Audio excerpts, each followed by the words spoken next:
always wanted to know more about the game Nine Men's Morris. It gets mentioned a couple of times in Shakespeare's plays, and I'm wondering, how was it played?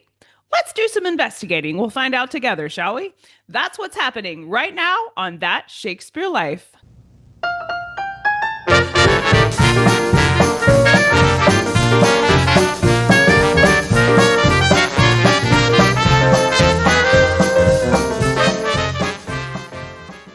Nine Men's Morris is a strategy board game from the 16th century. It's played between two players. As far as the setup goes, it looks a lot like chess, checkers, or even Chinese checkers because the moving pieces are actually round balls that you move around in certain patterns to follow rules and win the game. Now, I don't know how to play this game myself, but I wanted to learn. So I went looking for some more research and information. And here's what I found out.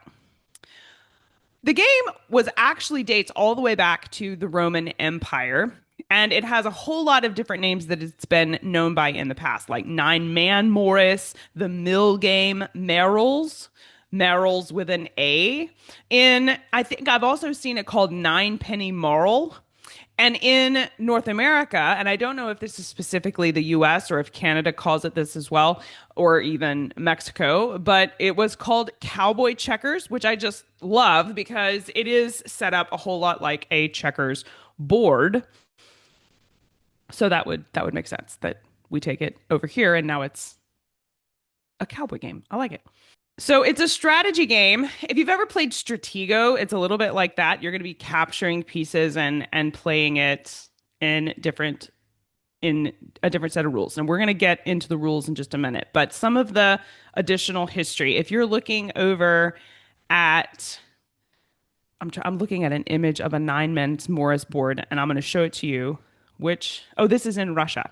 Okay, so this is a Russian museum that has this example of a nine men's Morris board. And you'll see how it's shaped in squares. That's consistent. Now, they've got X's, and the ones that I've seen on this tutorial I'm going to show you is circles, but the concentric squares is pretty much how it's played. You'll see here's another image. This is a 13th century illustration of the game being played actually with dice. This is from a book called Games of the World. It was published in 1975.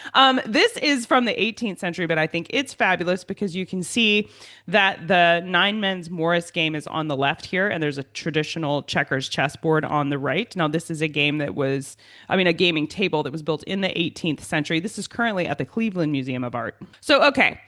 That's a little bit about the history and how it was played. There's undoubtedly more to uncover there, and if I find more, I'll send you more over on That Shakespeare Society, okay? But here is a tutorial that I found on YouTube. It's from somebody called Jackaroo World. But anyway, they claim to know how to play Nine Men's Morris, and I just thought I'd bring you along to learn right along with me. So let's watch their video. Let's dive right in and set up the game. The first step is preparing the board.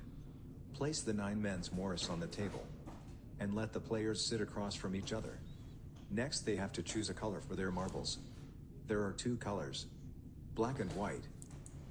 After choosing, place all 9 marbles on the holes on the side of the board. Once they are placed, you are ready to play. The game consists of 3 phases: placing, moving, and flying. We'll begin with the placing phase. Players take turns placing 1 marble at a time. They can place them on any empty spot on the board. The aim is to place 3 marbles in a row, either horizontally or vertically. This would be called forming a mill. A mill can only be formed along the lines, meaning it won't be formed if 3 marbles are diagonal. Forming a mill allows you to remove one of your opponent's marbles inside the board. You can't remove a marble that's already a part of an opponent's mill, unless no other options are available. Then you can remove any marble you want. Now moving on to phase 2, the moving phase. Once all marbles are placed, players take turns moving 1 marble inside the board. They can only move their marble to an empty spot along the lines.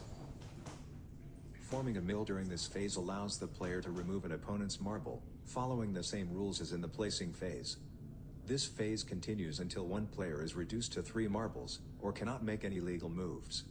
If a player is reduced to 3 marbles, they move on to the flying phase.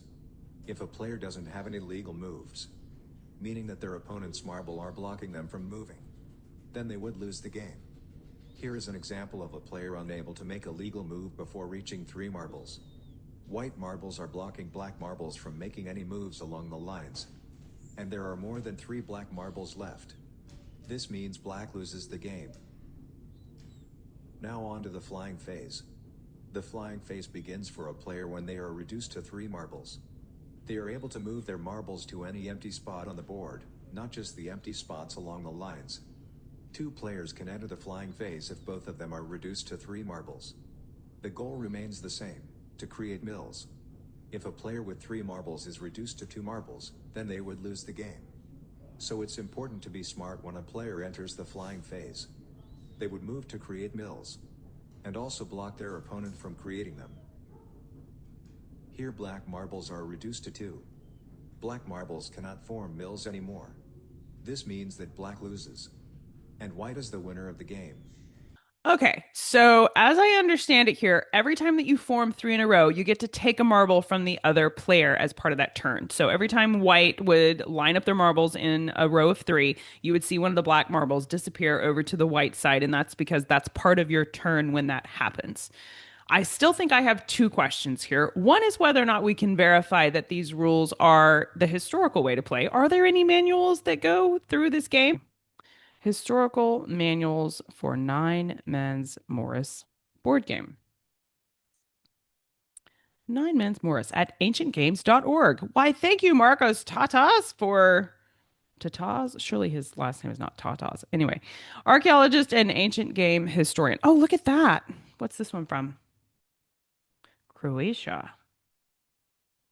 Carved onto the floor. Oh, how neat. All right. Names and historical context. Short game rules. 2 players, grid of 3. Everybody gets, yep. Place, move, flying. So, okay, this follows that, but where are your sources? That's what we want to see. Petroglyphs of Merrill's boards. Okay, so that looks more like the Merrill's board Enigma. So he doesn't actually list his sources for where their historical source was. Oh, but you can play online. Oh, how fun. Okay, I'll put a link to this below the video if you guys want to try and play against the there. And since that isn't working. All right, so here's what we're going to do.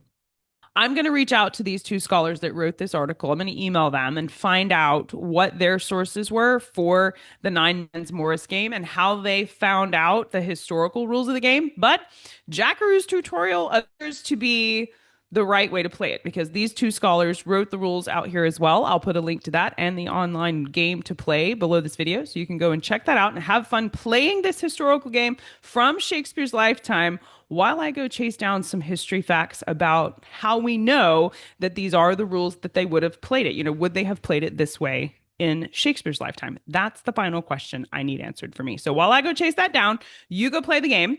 And that's it for this week. I'll see you next time. Thanks for watching. Bye-bye.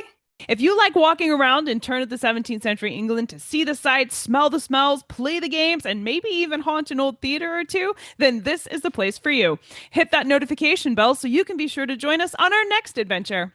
I'll see you in the next episode.